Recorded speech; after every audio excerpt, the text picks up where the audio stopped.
Before we begin today's show, today we want to give a big shout out to Buzz TV. Buzz TV brings you their own spin on Android devices like the Nvidia Shield and the Amazon Fire Sticks, taking software to the next level with their own app helping you stream anything, anywhere. Buzz TV listens to you, the customers, and consistently brings you the latest and greatest when it comes to hardware, software, customer service, and experience right out of the box. And to find their products, guys, make sure you guys do go to buzztvglobal.com. Don't forget to click the link in the description below to get yourself the latest Android device right from Buzz TV. With all that being said, let's start the show.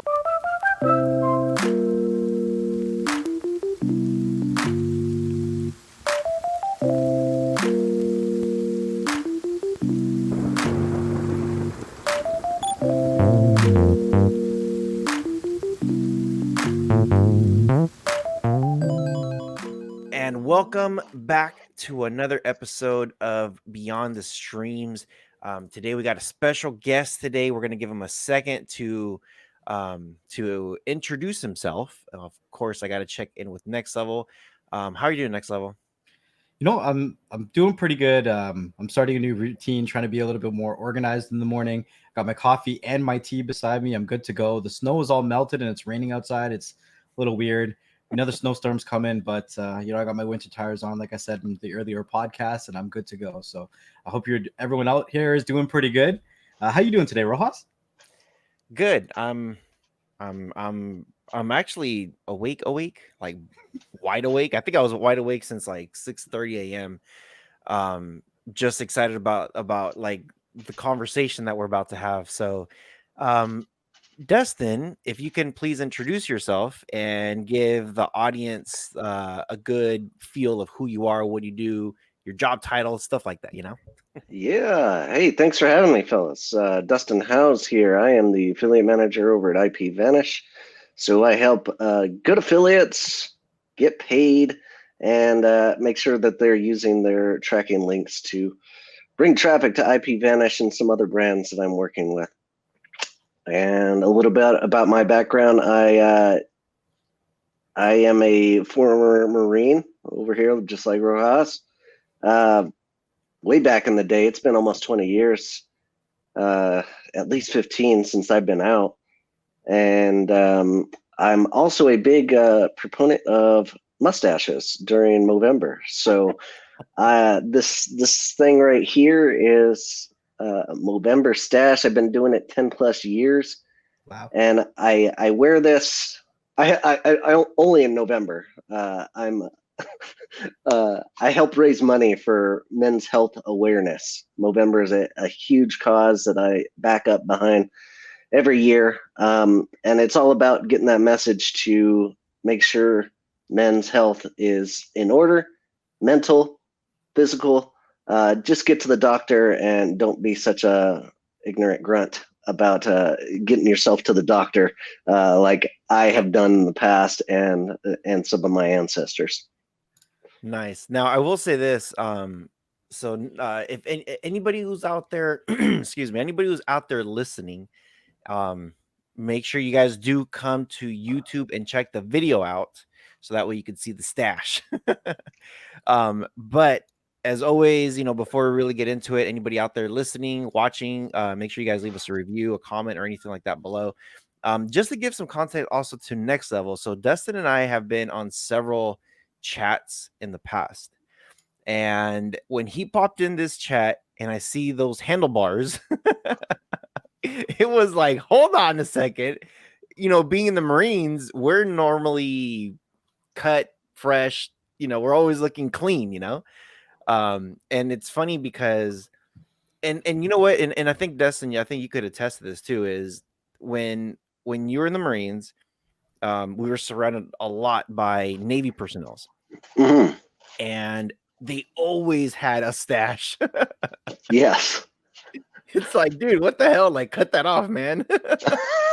No, this is not regulation for Marines at all. But I mean, you do pull it off very well. Like it looks like it belongs there, I think, at least. Thank you. Yes, a living caterpillar just hanging out under my nose. Yes.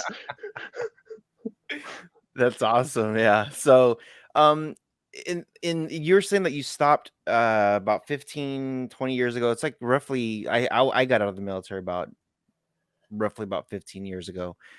Right after the Marine Corps. So did you get into the Marines right out of high school? Yeah, yeah. Just graduated, headed on in. I was in boot camp during. It wasn't 9/11. It was the one before that. Some ship got hit. Now it seems minor, but like it was, shit was going down. Like, and it was very relevant that we were all going to be preparing for war, and it was go time. So it was hairy, um, hairy times back then. Mm-hmm. Trying to Um, think, what year was that when you went in? so it was 2000, like late 2000 when Oh, I that's right. joined in. I remember having this conversation now, because we did Yeah. talk a little bit about it. So I went in the Marines in the summer, like June. I'm sorry, July of 2000. And I think you were like a few months after I was. That's right. Yeah, right after. Yeah, and then so both of us were already out of boot camp.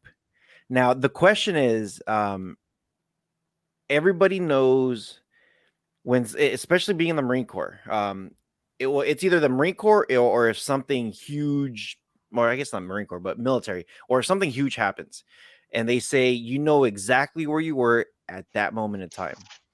I know. I just it's funny. I just finished watching. What is that show? It's a show that Next Level. You'll probably remember. I was telling you that the show wasn't good. I watched the first episode. I fell asleep. And then you guys were like, "Watch it. Watch the second episode. It gets better." Oh Um, crap! What show was that? it's the Schitt's one. Creek. No, they have like superpowers. They were like, The boys, something boys. no, No, they were kids. They got trained as kids. Umbrella Academy. There you go, Umbrella Yeah. Academy. So I finally finished it, and I have to tell everybody who was telling me, like, dude, just stick with it. It got better, and it got really good at the end of the second season. I'm just like, okay, I'm glad I invested in the time to actually watch the Umbrella Academy. One of the things in that show is they showed the JFK assassination, and back in those times, they're talking about how you knew exactly where you were at when that happened. Hmm. Where were you?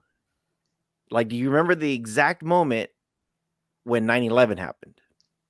Oh, absolutely. I feel like everybody does, right? And we're coming up on the 20-year anniversary of this, and I remember I was fresh in the Marines, just done with like MOS training, being a Humvee driver, and Humvee drivers go overseas like pretty frequently. Very necessary MOS to be in the thick of it, and it was. I was at home, and my mom had already went to school. She's a teacher, but I had a roommate, a buddy of mine that had moved in, and he and I spent that next hour just sitting there watching the TV and just in awe. And I remember having to tell him like, "Hey, I might have to go like very quickly. I'm hoping you can stay around and take care of mom and stuff." So I remember that day very vividly, and watching, and even shedding a few tears, just knowing that it was going down. Yeah. I was in bed, and actually, I was on leave during that time. So I was at my mom's house, Hmm. and it was I was in bed, and I got a phone call, and they're just like, turn on the news. And literally, I saw my phone, good old Gunny Fuentes. Everybody called him my dad because they said that I'm gonna grow up looking like him. So he calls me. He's like, dude, turn on the TV. And I'm like, what? Like, why? You know? Why? And I thought he was just messing with me. So I'm just like, okay. So I turn on the TV, and it's like it's on every single channel. You know, it doesn't matter what channel you're on. It was being broadcasted what happened. And like I saw the first tower was already hit. Like you saw like the flames and everything coming up. And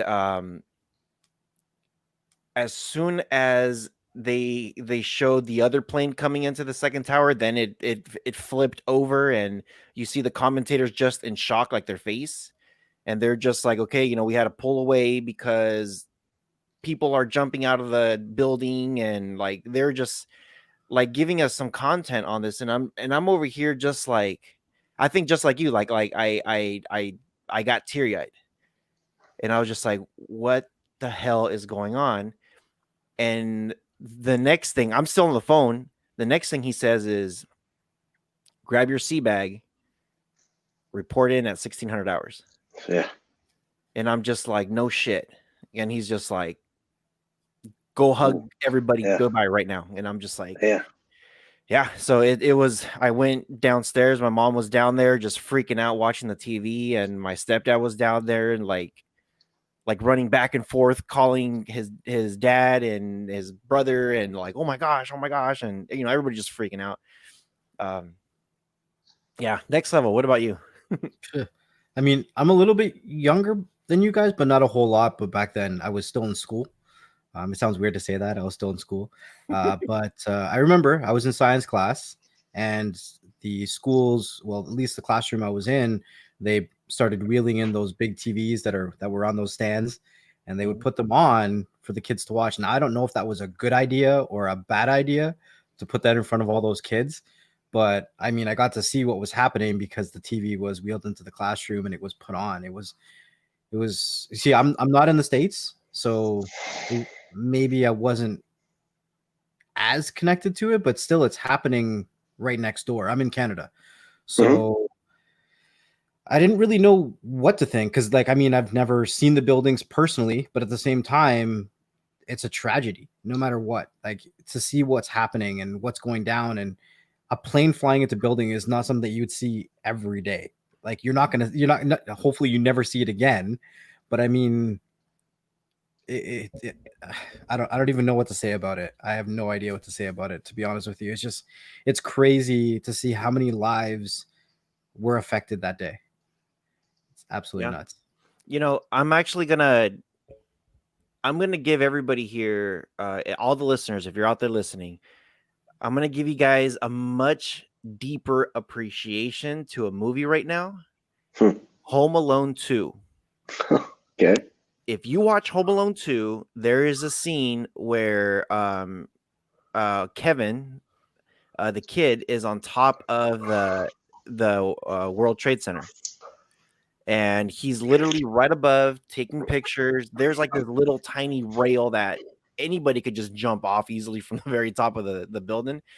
But it's so unreal. Like you see him, like, you know, they filmed it there. You see him on top, and you see like the pan over, and right behind the tower he's on, you can see the second tower, like right there, and then all of New York City. So anybody out there that's listening, you know, I challenge you to go see Home Alone 2. We're in the holiday season anyway, so you're probably gonna watch it anyway. But keep an eye out for that scene, because yeah, it's you know, I was watching it over the weekend with my nieces, and I'm just like, you know, my the oldest niece made a comment and said, like, wow, is that the whole city? Like, can you still go up to that building and look at the whole city? And you know, I'm looking at my sister like, how am I supposed to explain this to her?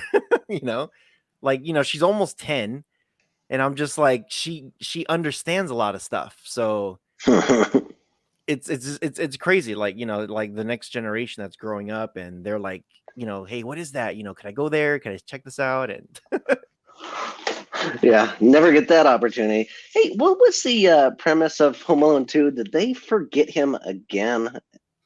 Like in the second one? Because I remember the first one, it's like, this is a stretch. Like, how do you forget your kid? Even being a forgetful dad, like, I wouldn't leave a kid behind. Yeah.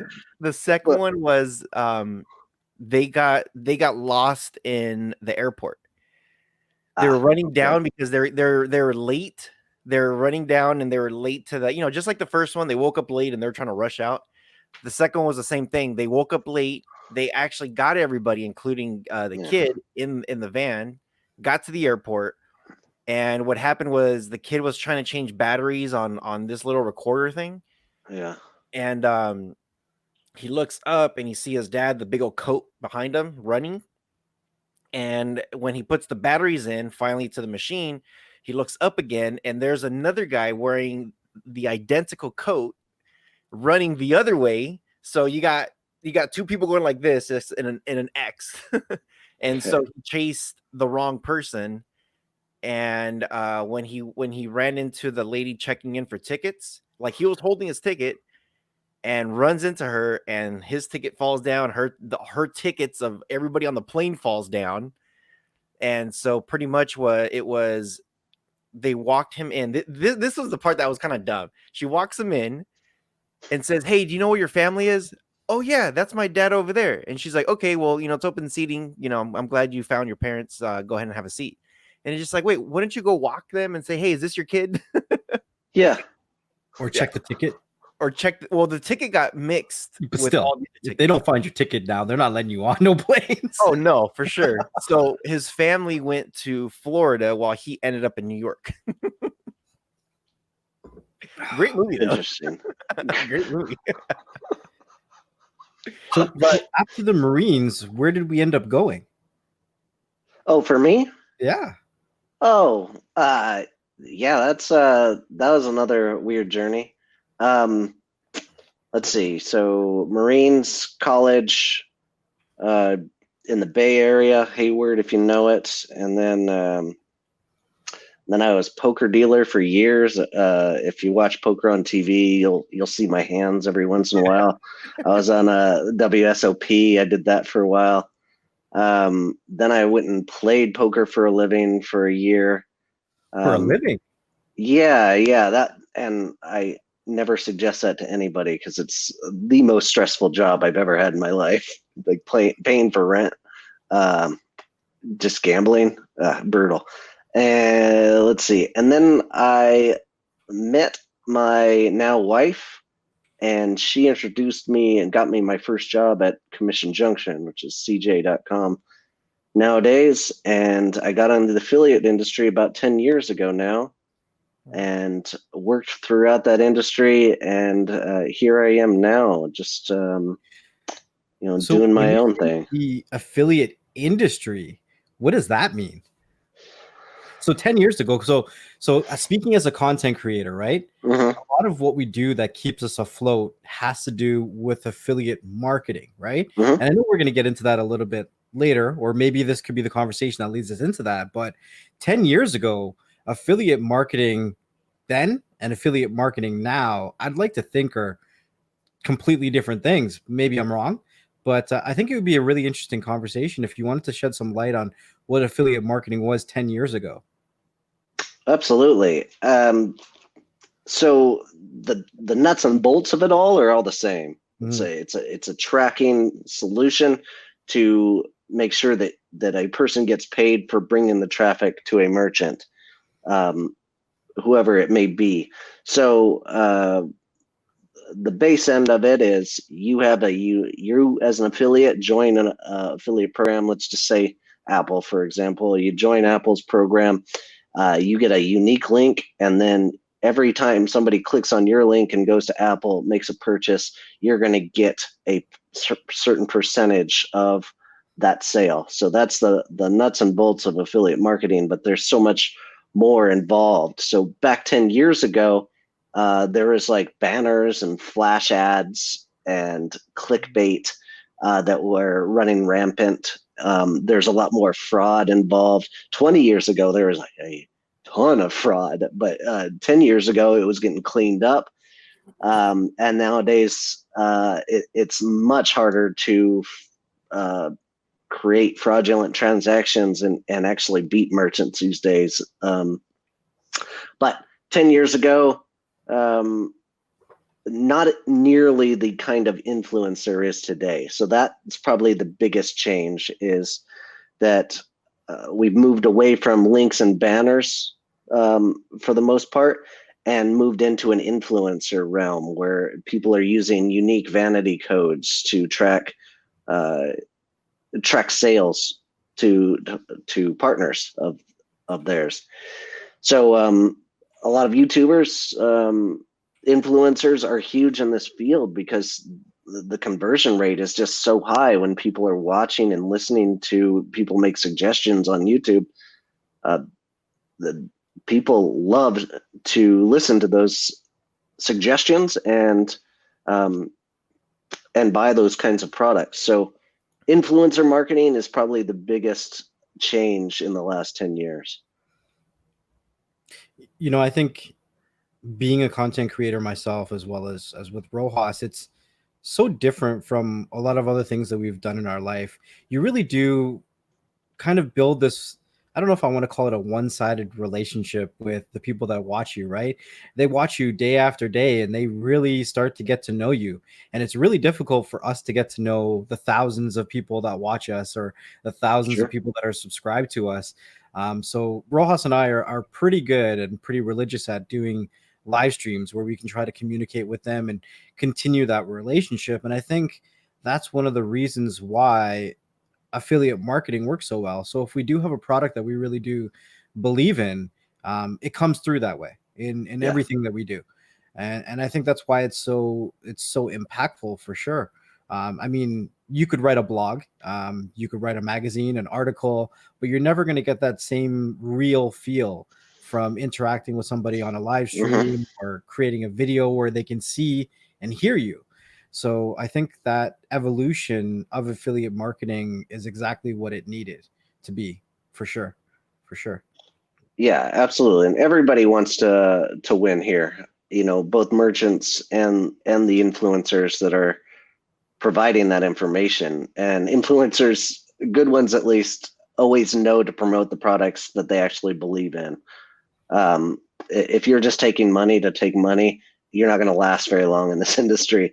You're going to be a flash in the pan. And if you don't believe in the products that you're pushing, it's going to show in your copy. Like, you can tell when somebody's reading, you can tell when somebody's actually feels the relationship and the use cases behind each product that they're actually talking about.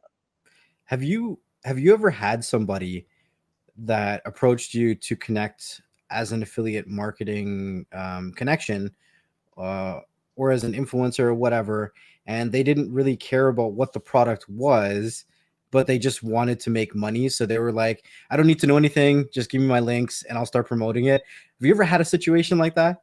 Not on referral commission based like, I have tons of influencers approach me with audiences that make 0 cents for a VPN. And they just want me to sponsor them and say the word IP vanish in their copy. And I know those relationships aren't going to work, and we don't buy those kinds of sponsorships. But if somebody actually believes in the product, they use it, they can speak to it, and their audience is going to listen. It's relevant audience, like something you guys have, and that's why we've become friends here. That makes sense. But yeah, I get it all the time where guys are just looking for money and handouts for sponsorship. But nobody ever comes and does that on a commission basis. Like, give me a link and I'll try it out. That doesn't work. I have to say, it's kind of comforting hearing it on your end, because the amount of companies that'll reach out to Rojas and myself with things that are completely irrelevant, and you're like, do this. And not only will they say review this product or service, they would like us to buy it and then review it. Great. Yeah. Go through that user experience. Yes. Yeah. And those are affiliate managers that don't know what they're doing. Like, if you're not researching what you're actually recruiting, then you're doing it wrong. I have my own online course where I teach good affiliate management practices. And I thrive in the fact that I can find a winner if I try hard enough. And this relationship based industry is all about finding the right connections and finding the right potential. Like, not every day are you going to have a game changer come just fall in your lap as an affiliate manager to promote the program. You have to go out there and actively go and get the good affiliates that are going to make a difference. And sometimes that takes a little work and convincing. So you can't fault affiliate managers for trying, at least, right? They're out there hustling just like you guys are. But they can make better choices on who they're reaching out to. I mean, at the very least, you guys should be flattered that somebody's coming after you just because because you have an influential audience. Yeah, that's true. I would say probably like 3 or 4 times a month, I get something about some other VPN. Like, Yeah. hey, check I this got one VPN today. out. Check this VPN. And I'm just like, okay, like for one, the one thing is, I'm trying to think. Clinton, I think his name was. Yeah. So Clinton, he was the one that reached out to me a long time ago and said, hey, check this out, blah blah blah. And I was checking out.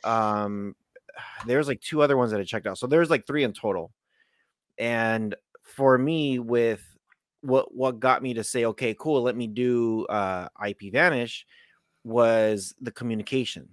Mhm. Like I was able to just email you guys, and we were just going back and forth, and it was just simple. For me, that's like, I become a believer if there's a communication, like, if we're able to communicate.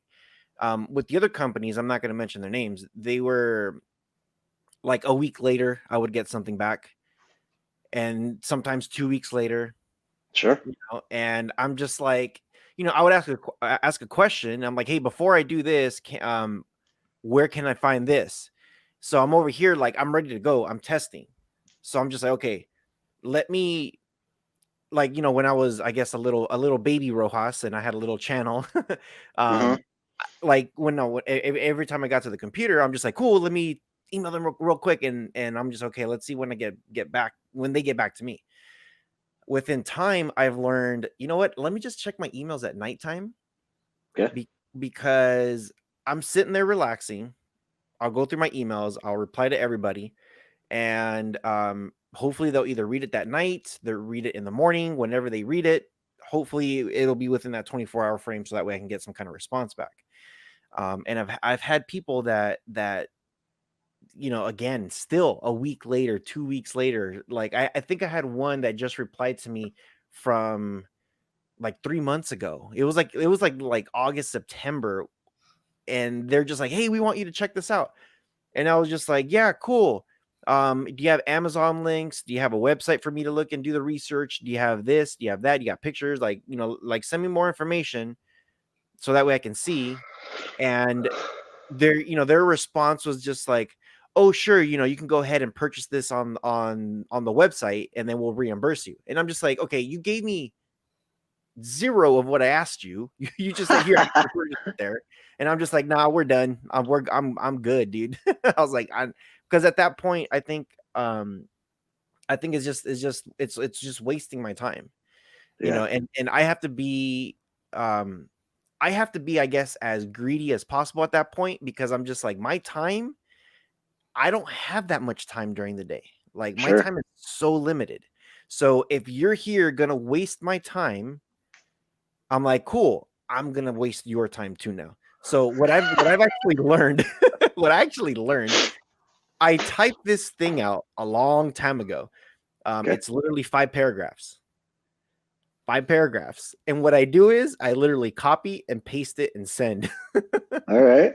And it's literally like, I start off talking about, like, I would really like to know more information, blah blah blah blah, and then I start talking into my thoughts, where it's like, hey, you didn't really answer my question from the last time. It would be really helpful if you're going to be helping market your product to answer these questions.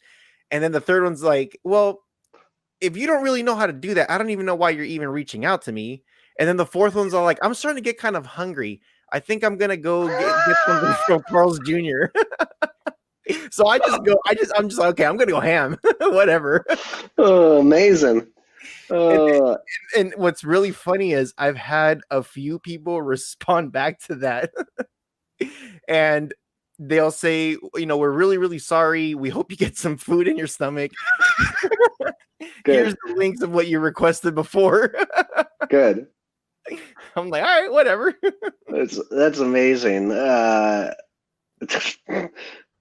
Great stuff. Yeah, I feel like I pride myself in helping the affiliates that I see the most potential with, right? I literally have a portfolio of 1,000+ affiliates to deal with, but not all of them are sales active, and not all of them have the potential to make hundreds of sales in a month, right? And I have to figure out, who is the most important to be investing my time with. So not every affiliate manager has those kinds of skills, and when you're getting 100 emails a day, it can be very easy to put off, replying back to those messages if you don't know who has that kind of potential. Right. So I mean, yeah, it's a good time. I'm not going to defend anybody for not answering you for 2 weeks, but I can understand and I can empathize with them. Like, inboxes get full real quick. You guys probably see it every day with proposals of people wanting to work with you. Speaking a little bit to what Rojas is saying, I think everybody has the right intention in regards to understanding that everyone is busy and that we have a fast-paced life. As an affiliate marketer, though, how do you say the right thing to capture an influencer in the shortest and quickest amount of time? Oh, so my job of reaching out and getting somebody to come in, man, that is it's all salesmanship, all me just trying to get my foot in the door. If somebody has, yeah, go ahead. But I think that a lot of those people that Rojas is talking about, they're trying to do that just by giving, hey, this is what we have, this is what it is, and just shooting the message and running away. But they're forgetting that there has to be a fine line or a happy medium between building a relationship and leaving an open door, right? So it's like, you can't leave a big long email, but you can't just say, this is this, goodbye. So it's like, how do you put your foot in the door and keep that door open and keep them wanting more? It's a tough balance for sure. Luckily, IPVanish gives me a whole bunch of tools to be successful at this. Like, I can, spread out free accounts so you guys can test. I can spin up links and gift wrap it to you. Hey, here's how you do it. And I'm happy to give anybody an audit of their content or places where I think we might be a good fit in some of their content. And I'm happy to give those things. Not all affiliate managers are going to go that extra mile, though, right? But if I see great potential in sales, I'm happy to devote my time to helping you get better and make more money. But to answer your question, I keep my initial emails as brief as possible. Hey, here's our product. I think this would be a good fit for you and your audience. What do you think? And if I can get some kind of answer back from something short like that,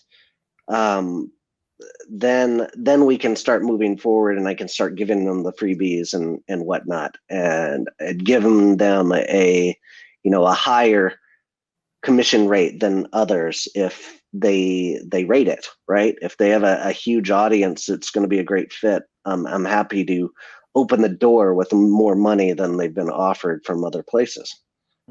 Now, affiliate marketing, a decade of affiliate marketing.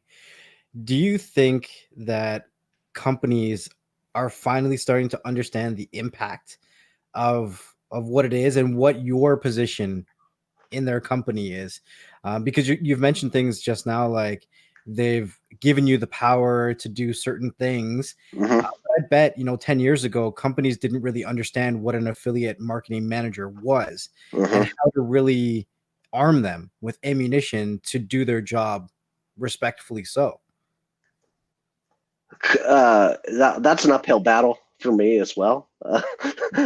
Trying to explain my value as an affiliate manager to companies is it can be daunting. But the easiest way is through metrics of the guys that you bring in, right? If I bring in this monster that's bringing in thousands of sales per month and building that relationship with them so that they stay loyal to our brand and they produce more volume and increase that volume every month, that shows a lot of value for my role, right? But with 10 years of experience, that's like a learned process. Like you can't just show up to be an affiliate manager and expect that kind of magic to happen.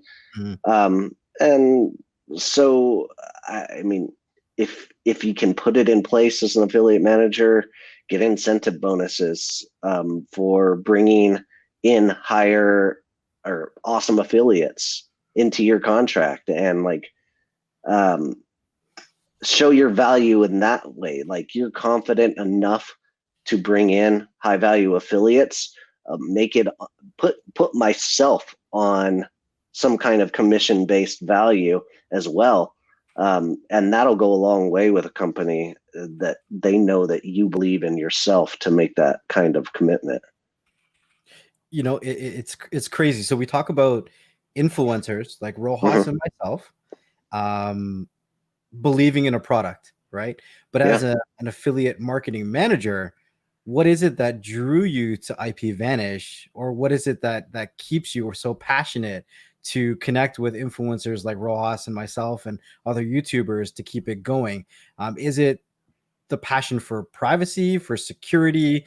Is it the communication? Is it the actual company energy? What is it that keeps you going and driven? Well, first off, it's a good company, and secondly, it's a really good product and a very competitive product in a super competitive field. Like there are so many VPNs out there, but I feel like we have an incredible offering for the company that I work with, um, just for the use of the product, the customer support behind it, the ammo they gave me as an affiliate manager to make this product as widespread as possible, and the commission rates being super competitive out there. And what keeps me passionate about this is I believe in it all. Like I've been a VPN user for years in the past. And when I came across this, I'm like, I can really spread this out, and I can get behind this. And eventually, with some time at the company, I've been there about a year now. You learn more and more about what use cases there are for VPNs and how it's actually affecting people's lives and how it's a good product. And uh, I get behind this 100%. Every day. And I'm ecstatic to work with influencers like you guys as well. Like this is what gets me up in the morning, building these kinds of relationships, because you guys are fun to talk to. First of all, like I don't feel like I'm wasting my time, or I mean, doing emails all day, that would drain me absolutely. But I love getting on video calls and chatting about industry stuff. So and learning more from you guys, because you guys are the real experts, and I'm just soaking up everything you guys are telling me. Now, want to get into the whole VPN. What is the most simplest way that you could explain what a VPN is? Explain a VPN. All right. So we're trying to hide your identity on the internet. We use a VPN to cloak your IP address and actually change it so that people don't know who you are on the internet. It's anonym. I can't say that word. Can somebody say it for me? Anonymous. There you go. That's close enough. And so the best use case for it is when you go to a coffee shop, when you used to be able to go to a coffee shop back pre 2020. There is public Wi-Fi that you would jump on, and there's people that are actively being jerks out there that are trying to hack into your computer, and using a VPN to cloak your identity and add an extra layer of protection will prevent them from hacking your computer and getting your personal information. And a VPN at just $5 a month is a very good use case for just being more mindful about protecting your identity in general. Okay, so with on the business side of things, you know, like the way I approach VPNs, the way I try to explain it, and maybe you could help me out with this one, is I always say if you work for like a hospital, for example, and they're like, hey, we need your remote in from your home, you got a VPN in. So how would you explain that side? Like how, like, what is a VPN when it comes to like a a business, like you're like a hospital, you got a remote in from your home. So what is it? You're hiding your company's information as well, right? You're adding that extra level of security to secure the company's information. Anytime you're dealing with personal identifiable information, you should be using a VPN just as a good habit. Like working from home, like many people do today, everybody should be using a VPN. We have a company VPN that we use on top that is a side step from my personal VPN. But everybody should be online because you don't know who's coming to sneak in and look at your information. One use case I use right now, since I'm home basically every day on the internet, I'm having an issue with my internet service provider throttling. I don't know if you guys ever have this, but my internet service provider will slow me down. Xfinity gives me emails and is like, hey, you're 90% of your data. I still got a week left in November. And the way I handle that is I jump on a VPN, and now they no longer throttle my internet to a slower speed connection. And it works amazingly. That's worth $5 to me every single month right there. I don't know if you guys have that same use case or in that same boat, but I go through data like it was cool. Me and my wife work from home, so it's absolutely necessary. Yeah, the throttling is a real thing.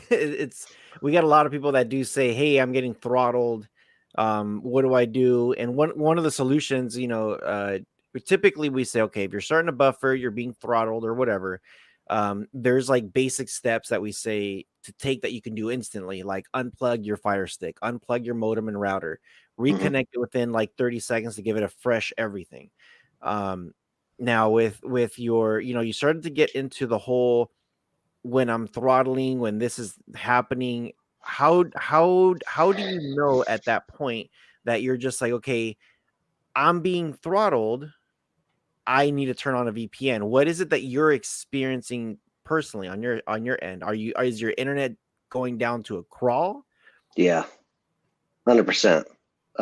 Yeah, everybody knows when a page isn't loading fast enough to recognize that, yeah, you might be getting throttled of some sort. You can reset your Wi-Fi connection, your server, whatever it may be.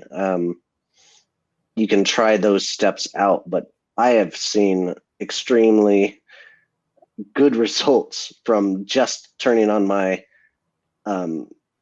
my IPVanish connection, and everything seems to magically come back. Traditionally, IP or VPNs were known to slow down your internet, and that may be true in cases where you're at full capacity. Like if it's the first of the month and there's no throttling going on with your ISP, VPN may slow down a little bit. But in this use case scenario, it only goes up. It like doubles my speed. That's crazy. And I've had experiences too where I was just gonna ask you about VPN slowing down your internet. There's we have a lot of people that do stream, and they'll do a speed test. They're like, hey, I paid for 100 megabytes download speed, and what they'll do is they'll turn on VPN, and all of a sudden they're just like, man, I'm down to like 16 or 20. And we've done how to speed your VPN, how to choose the best servers, Yes. how to choose ones with the best ping, the proxy. There's like so many different options to choose from. I guess is there like in I know with IPVanish, for example, you do have certain things that you could choose, like best city, best server, best everything. And then there's that additional step where it's like the proxy, like go back up there, instead of doing this number, use that number. Is there something where I guess the app can just automatically do it? Is there something that you guys could work on to make the end user, I guess, an easier experience to find the optimal of the best speed possible? Yeah. So what I always suggest, yes, that can be a battle for sure. Like not every location that you try out is going to be the best fit for whatever you're trying to do. For example, Netflix might be blocked in Las Vegas IP, but if you try out Washington's or Seattle's, it might work. So you just have to figure out which location is actually going to work for whatever you're doing. And the best way to stay on top of this is just go to customer support. Customer support is live 24/7 chat. And you just tell them what you're trying to do. Hey, I'm trying to watch American Netflix, and I'm in London right now. What location should I use that is working right now? And they will give you good answers for whatever you're trying to do. So if you want instant results, ask customer support and they will find solutions for you. Now, I know some VPN services have a list of servers specific to, let's say, Netflix that are compatible on their websites. Is there a place to find a list of something like that, or do you have to just go through your customer support? Or it is always changing, man. So Netflix is out there actively hunting down VPNs and trying to disconnect people from using them for these kinds of use case scenarios, right? So those numbers are always changing. We have to adapt internally and figure out new spaces for that. So no, there's not a list, because any list that is updated will be found by Netflix, and then they'll cancel those. So it's kind of like a hidden. It's a game of hide and seek. So just ask customer support. That's the best list that you're going to have, because it's going to be super updated.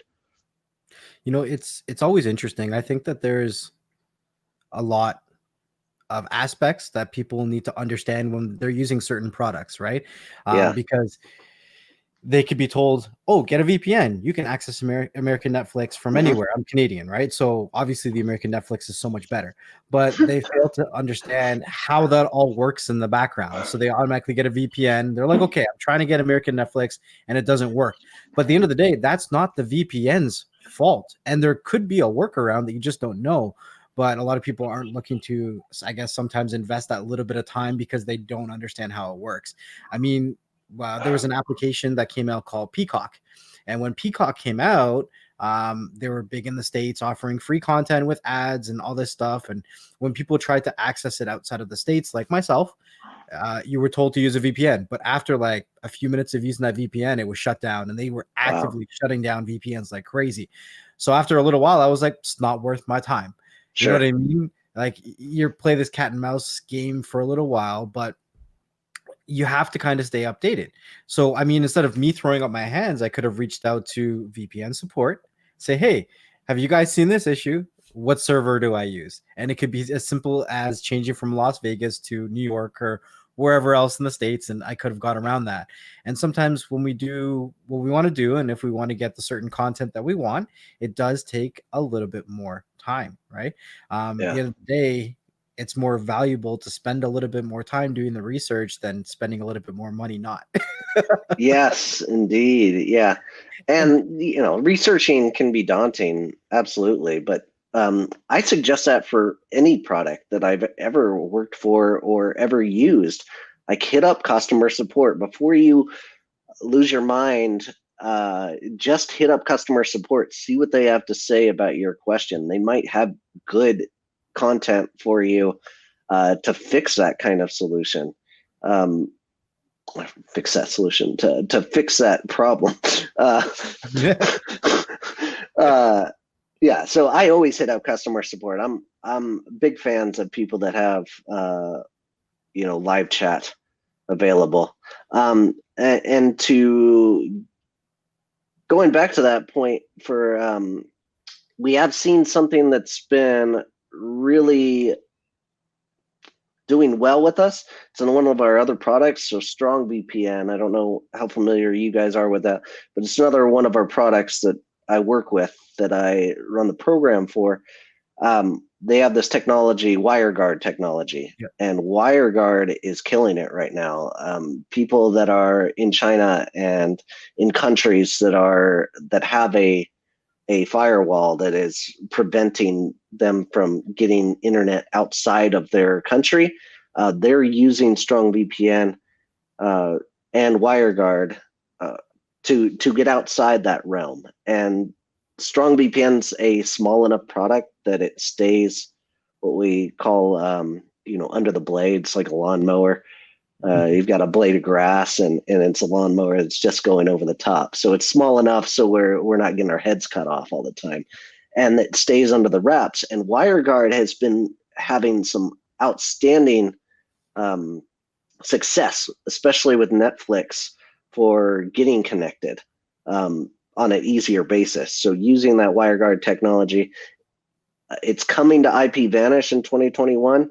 But right now, StrongVPN is one of the first and earliest adopters of that. And gamers especially are using it because the ping is super low and the stream is fast. So gamers are being big on StrongVPN right now. I wanted to ask a silly question. At least I know it's silly because I know the answer, but I think it would be really interesting to hear your perspective. I think a lot of people have a misguided perception of VPNs because there's a lot of people out there who maybe their initial experience with a VPN is with a free VPN. Can you tell me a little bit about free versus paid VPNs? You get what you pay for with a free VPN, right? You're using it. Man, I forgot the analogy I use, but I have an analogy. Let's hear it. I say using a free VPN is kind of like sharing a divorce lawyer with your ex-wife. I mean, it might work, but can you really trust it? Sure. Yeah, that's exactly what I was going for too. Like, you're protecting your data over here, but you're giving it away by using this free VPN product because they can do whatever they want with your information. VPNs are so cheap to begin with. It's right now, IPVanish is what, $291 a month if you buy an annual plan. that is so stinking cheap to protect your information. Like, just do it. Quit being such a tightwad and trying to buy to use a free VPN. It's insane. Yeah, free VPNs are not going to get you anywhere. You might, you know, hide yourself from porn sites or whatever. But I mean, just go out and buy one and protect yourself. The free guys are taking all of your data and they are selling it for their own purposes, and that's why it's free, because they are taking you as a customer and they're going to sell that data everywhere they can, with no regard for your information. Yeah, I do. One of the things I tell people when they ask me for free, they're like, dude, what's the best free VPN? I'm just like, none. It's like, you're going to have to pay for it some way or another. Like, don't go thrift. Don't go that. I'm like, if you're going to go thrifty, it's like, seriously, I'm like, wait for like IPVanish to have a sale. Mm-hmm. If you don't want IPVanish, I tell them, fine, do your research and go find something else that has a sale. You know, there's tons of stuff out there. And the one thing that I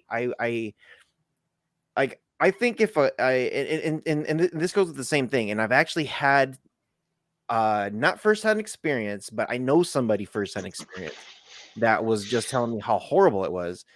They said, dude, I found a really good free VPN, and they were using this free VPN.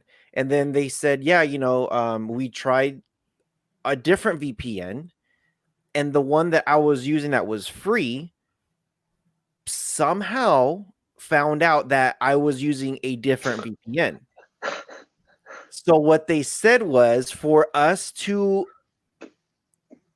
I forgot how he said it.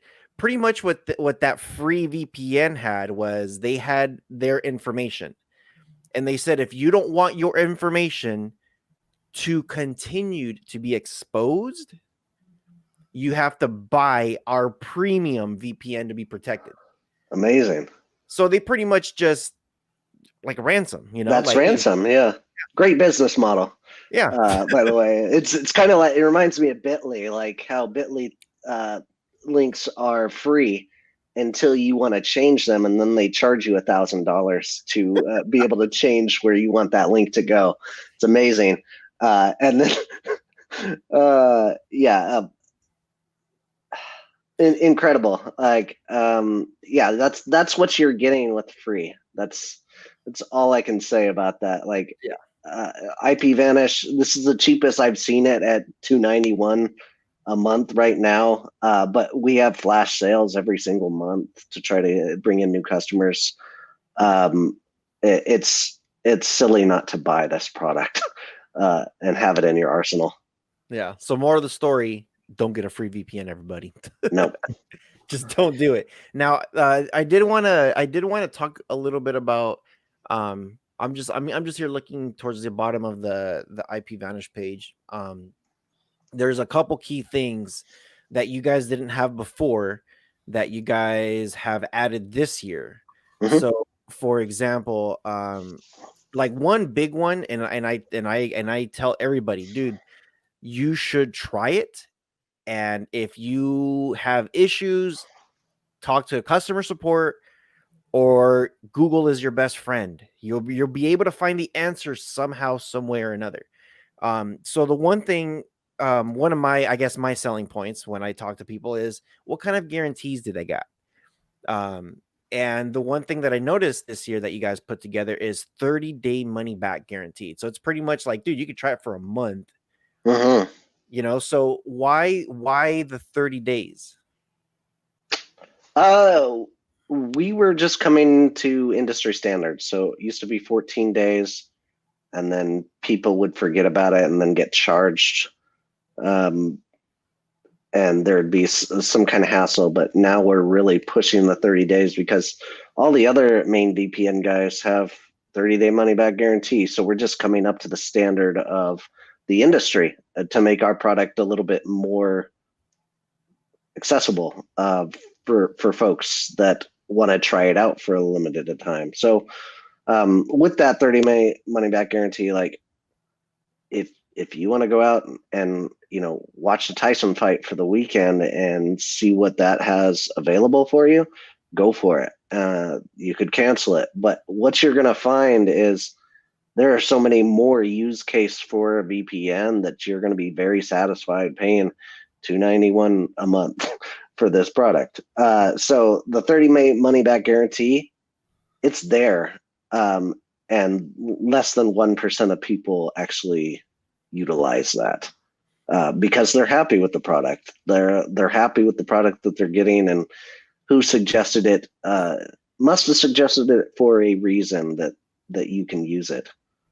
Yeah, I like that. I like how you're saying like the VPN standard, like it's just like the industry standard of what they're doing. Which actually kind of brings me to the next part with another industry standard that you guys did add, which is the zero traffic logs. So I know that was a big one that people were asking about. Like, I know something happened a few years back, and you probably know what I'm talking about. I do, yeah. Yeah, and so for it to flip over to zero traffic, why go to zero traffic? Like completely zero, you guys have nothing to do with any of that stuff. Why go that route? Yeah, and it ties together with our unlimited amount of connections. So we have unmetered connections and zero traffic logs. And there used to be a limitation of 10 devices that you could use to connect with the VPN at one time. So you could be doing, on your Fire Stick, on your phone, on your computer, you could do up to 10. And now we just have unmetered. And that just like exemplifies the fact that we are not carrying any traffic logs for what you are doing on the internet. Anytime you connect to the VPN with your account, there is no logging of any of the traffic, so nobody can see what you're doing on the internet. And there's a lot of other companies out there that go and say that there's zero traffic logs. Free VPNs will not tell you this because they don't offer zero traffic logs. They are logging everything you're doing. And the unmetered connections, like, that's not an industry standards by any means. And other companies out there will meter your connections to maybe 5 or maybe 10 if you're lucky. And they do that because they don't want people reselling the services, right? They don't want, which is a problem with IPVanish, but it's something that we trust our customers enough to not do that, that we just go with it. So those companies are that are actually metering those connections. They're taking some kind of logs. They have to recognize that you have 5+ devices going on live. So they're tracking something. I don't know what it is, but I know that we don't. So that was a big selling point for us, and sales have improved greatly. And that trust factor especially has improved since we've gone down that route. There has to be some policing of it, though. I mean, right?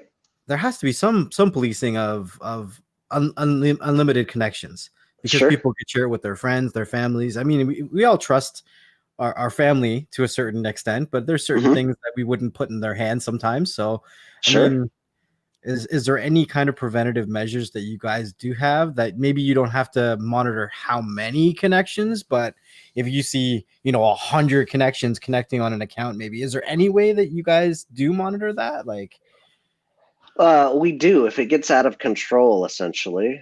The way I combat it is I see people put YouTube videos up of like trying to resell IPVanish, and I just flag those guys and I flag their account and they're taken care of. But outside of that, I don't know exactly what our customer support is doing to prevent that kind of situation from happening. I'm sure it's there. But I don't know exactly what we're doing to combat that. So I can't tell you one way or the other. Like, I know we're not monitoring the connections, but maybe the data usage on the customer support would raise some flags, and we would probably reach out and ask people why their why their usage is so high before we start canceling accounts, of course. Maybe it's a situation of consistent growth means that you're doing something right as a business. And if growth stops happening after you started promoting unlimited connections, then there would be Right. something else to really, look into. But as of right now, if there's no problems, then we're all good. Yeah, yeah. Maybe if offsets everything, right? Like maybe we're selling more because we have this cool functionality. Mm, And maybe we don't care near as much that people are taking advantage of it, and right. maybe it offsets. So more units in the door, really. So we've talked a little bit about privacy. We've talked a little bit about security. We talked a little bit about, I guess spoofing your geolocation to access different content from different countries. Yeah. Now, I haven't personally used IPVanish yet, Okay. but I have looked at IPVanish and kind of checked out the products that you guys do offer. And I was curious, what is SugarSync? Oh, sure thing. First off, let me hook you up with a free account, by the way. Right after we get off this call, I will send you an email. So SugarSync is another product we own at this company, NetProtect. SugarSync has a encrypted storage and backup.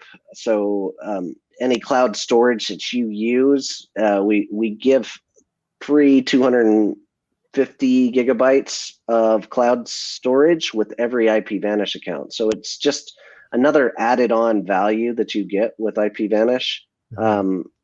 Really simple. I mean, you want to secure everything that's on your computer. Your necessary files need to be protected, just as your internet history, search history, and everything that you want to be safer. So SugarSync is just another add-on product that no other VPNs are out there offering, and it's pretty rare that people actually take advantage of this cloud storage. It took me a while to come around to needing it. I use Google Drive and things like that for my storage so that I can get easy access. But SugarSync is a great product, and it's free when you buy it with IPVanish. Now, with some of the VPNs that I've used in the past, and a lot of what I do in regards to the content that I access, there's a lot of ads that are in some of the applications that we use or some of the places that we browse, and some of the VPNs that I've used in the past either come with some kind of blocker or are able to put in, let's say, an AdGuard DNS directly into the VPN itself. Do you guys have a feature that might be coming out in the future that they could kind of connect those two worlds? As it stands right now on most operating systems, you can't really run an ad blocker and a VPN at the same time because they both use kind of a VPN-like connection. So the reason I've kind of stuck to some of the VPNs that I use personally is because I'm able to put in AdGuard's DNS into it, or they come with their own personal ad blockers built into it. Have you guys been approached by certain situations like that, or what's your thoughts on the merger of the two? I mean, I'm not opposed to it. I personally, as a marketer, I like seeing ads. So I would never put in an ad blocker. And that just takes away from affiliate marketing in general. Like if you're blocking ads, you're preventing a paycheck from some influencer out there. And so I'm not about that. I don't use ad blockers myself, but I can see the appeal of why you would use them. Absolutely. That use case scenario, not in the roadmap that I'm aware of. I've never heard of VPNs of a product actually using that in that use case scenario. I'm not familiar enough with the space to answer that properly. Okay. I was gonna ask too with so you're saying like you guys are like the only ones really doing this whole cloud storage with Hmm. VPN. The one thing I've noticed some VPNs do, and maybe not VPNs, I guess it's more of and anti-malware software, whatever that you could protect your computer, uh, Hmm. antivirus protection. Hmm. Um, have you guys looked into doing something similar to that, or are you guys already doing something like that that we don't really know of yet? Yeah, I've got another product that I manage the affiliate program for. It's called Viper Antivirus, and pretty soon, I don't know what the date is. I don't want to let anything out of the bag. We're going to be bundling that antivirus protection product with IPVanish as well. So, along with SugarSync, Viper will come along and protect your computer on a totally different level of security. Um, and so, that product actually works for Android devices. I don't think we have a Fire Stick product, but um, there's an extra level of security there when you're going to buy IPVanish and bundle it with these other products. So Viper is coming out. I don't know what the date is, but our partners are super excited to hear about um, an additional bundling feature that we're going to be having out here shortly.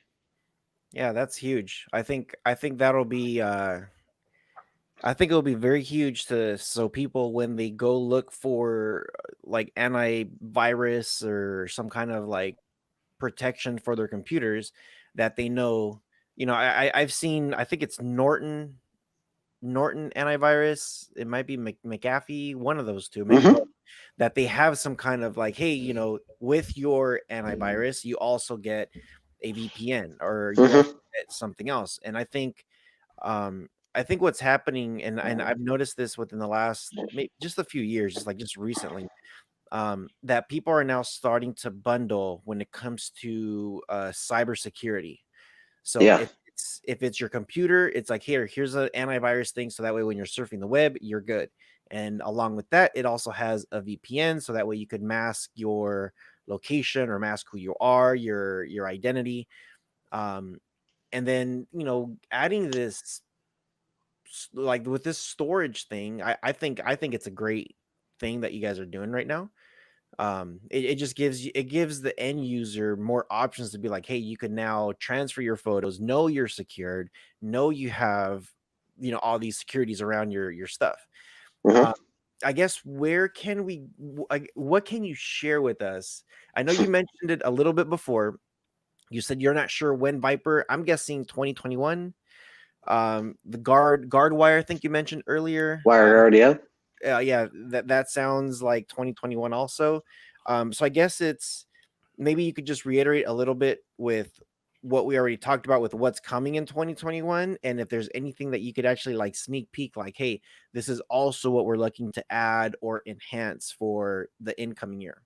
Yeah. Well, the biggest thing is IPVanish is a great product on its own as a VPN, but the problem you have with some of those guys that have an antivirus and a VPN, those aren't complete products. Like that VPN will not give you the kind of protection and the ease of use that IPVanish would be giving you. So we're going to be bundling two complete products. Like Viper is a solid antivirus, and IPVanish is a great VPN solution, and combining those two together are going to be your great security solution, right?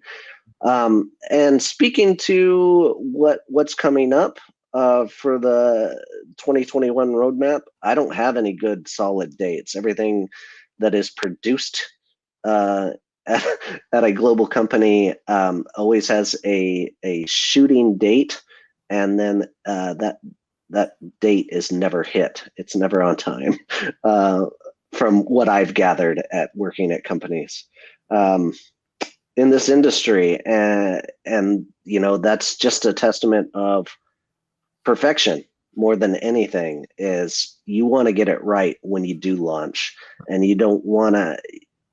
We have a launch date of hopefully December for both these products, right?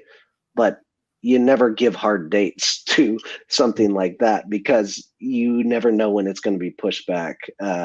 For example, like I was trying to switch over our affiliate program to our new CJ program, and I said November 1st it's coming, and November 1st came around and all my affiliates asked, hey, where is it? And I don't know yet. So we didn't launch for another 2 weeks. Things just get pushed back. So I don't have a good answer for you for it yet. But when I do know, you guys will be the first to know. Now, I had a quick question, I guess, or a silly question, or whatever you want to call it. But there's a lot of companies out there that are either new to the VPN world, or they've been in tech for a long time. They think that it's just a good addition to what they offer. But this one's kind of interesting to me because Google, who is infamous at mining our data, are looking at coming out with their own VPN. So I wanted to kind of get your thoughts on, should we be entrusting everybody or somebody or a company that has all of our information to protect our security, or should we be going with a third party to kind of that focuses on privacy and security versus just everything under the umbrella? I think they're creating that product in defense of them mining all the data, right? So they know that they have this negative stipulation of stealing everybody's data and using it for some other reasons, right? And they're creating a product to try to buffer that blow of having that negative connotation. Now with that, I don't know if that product's going to be actually sold, if they just saw the VPN market as such a money opportunity that they're going to try to make money off of it. Oh, they're trying $10 a month. Okay. Yeah. But they're biting themselves in the ass now when they're selling a product like that, because they're not going to be able to be mining that same exact data that they've been doing so far. Maybe they have enough data for the next century already, and now they're just worried about selling a product. I'm sure it'll be a good product. I don't know what else. I haven't done enough research on it myself. What are your guys' thoughts on it? I feel like the biggest thing is it's a conflict of interest of that's a lot of things, right? Kind of what I was leading into, right? I don't want to put everything under the same umbrella, because we see how many times it happens when a company gets hacked or there's a leak. Do you want all of your information to be leaked at that point, or do you only want a certain aspect of it to? Because the potentials of hacks are always there, right? No matter what you do, no matter how good your security is always going to get tested. That's just the nature of the internet. But how much of your information do you want to left to be vulnerable at a certain time? So I'm not a huge fan of putting all of my stuff in the hands of Google. Yeah, I have Gmail and everything else is connected to Gmail. It's like when we sign up for accounts now, it's like, would you like to use your Facebook data to sign up for this account? I'm like, I don't think so. No, don't do that. Yeah, the way I look at it, it's kind of like how Facebook's always listening, and it's scary. It's like you're not even saying anything. You're thinking about it. You're like, I want to go get pizza. And next thing you know, you start seeing all these ads. Here's a coupon. Here's a coupon. It's just like, wait, did I tell anybody this? I thought I was just thinking about it. And imagine Facebook saying like, hey, we got a VPN for $10 a month.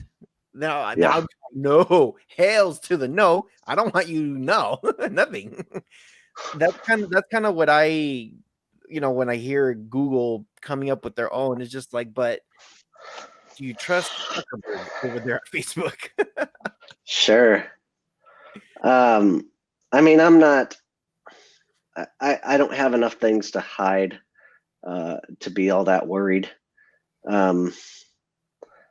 I probably won't use that product, obviously, because I believe in our product of what it does, and there is no conflict of interest. So that's really all I've got to. I think about it. I'll test it out, of course. I think just to see what all the buzz about, see what kind of product they created, and I'm gonna have to see who my competitor is in the future here. But we'll see. We'll see what goes on. And do we have a launch date for that? I have no idea. You know what? I think I'm gonna have to retract my statement by saying this $10 a month. It looks like it's included in their Google One app, so it looks like they're bundling it with something for $10 a month. Their Google OneDrive, maybe something along those lines. So it might be already out. It says US only. So I mean, it says you can get it if you go to one.google.com and then about VPN. So I mean, you should be able to go test it. I don't know if they have a trial period or a test period or a money back guarantee. I just saw it and I was like, I don't know if I could trust Google with my privacy at this point. I mean, they want me to, but just because they want me to doesn't mean that I'm going to. Yeah. And again, it's that bundling products, right? Like it's probably going to be incomplete, especially early on, where they don't have a very user-friendly necessarily a product going on. IPVanish is still always has that struggle. Like for the common user, it can be difficult for you to pick it up and like, what is this thing? I have no idea. They're going to go through those growing pains, obviously. So it'll be years before they have a really complete and amazing product in the VPN space. Yeah. I just did a quick search on it, and it says it's you could back up your stuff. You could it has extra features for your Gmail. Clean up files you don't need across Google Drive, Gmail, and Google Photos. I don't know. I don't know. Okay. To me, it doesn't seem enticing. Yeah, I don't know. It doesn't seem enticing. I like your sentiment about not trusting one corporation with all of your stuff. Like it's diversify where you've got your information, right? Yeah. It's like using the same password for all of your accounts. Just don't do it. Just don't do it. Yeah, just don't do it. So we're towards the end of the show. And I wanted to give you, Dustin, the platform to say pretty much whatever you want, whatever you want to shout out, promote, any last words that you want to tell the people before we close it up. Sure thing. Well, IPVanish, obviously, I think we've hit on it enough today. If you're looking to earn money referring clients to IPVanish, please join my program. We'll put a link in the description somehow. Try it out yourself. Happy to give any affiliates out there with potential a free account as well to test it out. Other things to pitch. I have my own YouTube channel. Just look me up and you shouldn't be too hard to find. It's small. We're super small, but I'm very niche with what I do, since I teach affiliate management best practices. And so that channel is growing along with dustinhowes.com, which is I'm building the content on that right now. So that's all I've got. Appreciate you guys having me on here. You know, it's always a great conversation. I know, Dustin, this is the first time that we've gotten to talk, and I look forward to a lot more conversations. I see so many more conversations about VPNs and affiliate marketing and so many things that are going off in my head that obviously we don't have the time for today. So I do look forward to more conversations. Wanted to thank you again from Rohas, myself, and Beyond the Streams, and everybody else that's listening out there. So thanks, and I do look forward to more conversations to come. All right, awesome. Thanks, gents. Yeah. The last thing we're gonna say is for Dustin's YouTube channel, and his contact information. We'll put that in the description below. That way you guys could find it. And yeah, he's not hard to find. So make sure you guys do check the description. Make sure you guys do leave us a comment, leave us a review. And we constantly read you guys' message. So again, Dustin, thank you one more time for coming. With all that being said, everyone listening out there, you guys take care of each other, and stay humble and be patient, and we'll see you guys on the next one. Peace.